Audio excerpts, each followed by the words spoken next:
नमस्कार. आज आपण बघणार आहोत उंदलकल. त्यासाठी लागणारे साहित्य बघूया. 1 वाटी तांदूळ पिठी, थोडासा चिरलेला कोबी, कांदा, गाजर, मक्याचे दाणे, जिरे, मोहरी, कढीपत्ता, हिरवी मिरची, कोथिंबीर, लाल तिखट, मीठ, मिरच्या, तेल आणि पाणी. चला सुरू करूया. गॅस चालू करून घेऊया. आपण 1 वाटी तांदूळ पिठी घेतली आहे, त्याप्रमाणे आपण 1 वाटी आणि त्यावर थोडं 1/4 वाटी असं पाणी उकळून घेऊया. त्याचबरोबर शेजारी आपण थोडेसे जे मक्याचे दाणे आहेत ते सुद्धा उकळून घेऊया. मक्याचे दाणे आपले शिजून झाले आहेत. थोडीशी 5 मिनिटं शिजवायचं, त्याचा कच्चटपणा निघून जाण्यासाठी. उकळी आली की पाण्यात मीठ घालून घेऊया चवीनुसार.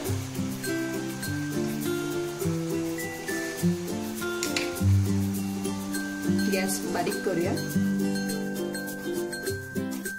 आपण तांदूळ पिठी घालून घेऊया. पटकन ढवळायचं. गुठळ्या झाल्या नाही पाहिजेत. गॅस बंद करूया पूर्ण. त्यातच आपल्या आवडीच्या भाज्या, कोबी, कांदा, गाजर, मक्याचे दाणे असे उकळलेले आपले, कोथिंबीर, हिरवी मिरची आणि हे सगळं आता आपण ढवळून घेऊया. 5 मिनिटं ह्याला आपण वाफ काढूया. नंतर आपल्याला हे मळून घ्यायचंय.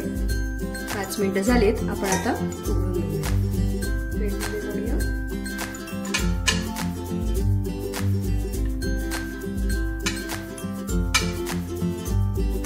आपण आता हे मळून घेऊया व्यवस्थित.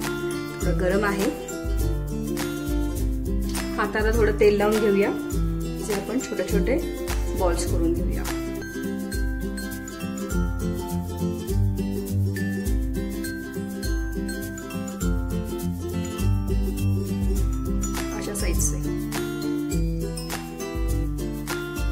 हे आपले आता बॉल करून तयार झाले आहेत. आपण आता ह्यांना शालो फ्राय करून घेऊया.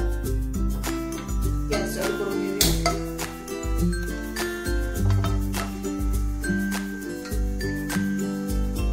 नंतर आपले आपण थोडं तेल घालून घेऊया. आपल्याला शालो फ्रायच करायचे.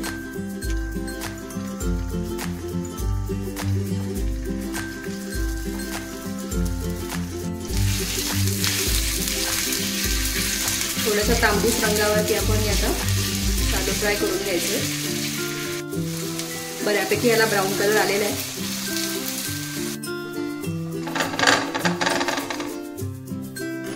त्याच पॅन मध्ये थोडं तेल घेऊया. आपल्याला फोडणी करायची आहे.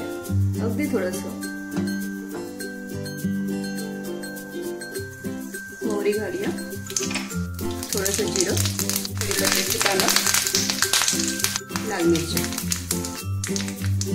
थोडं लाल तिखट. वरून चाट मसाला टाकायचा असेल तर तोही टाकू शकता. उंदलकल आपले तयार आहेत.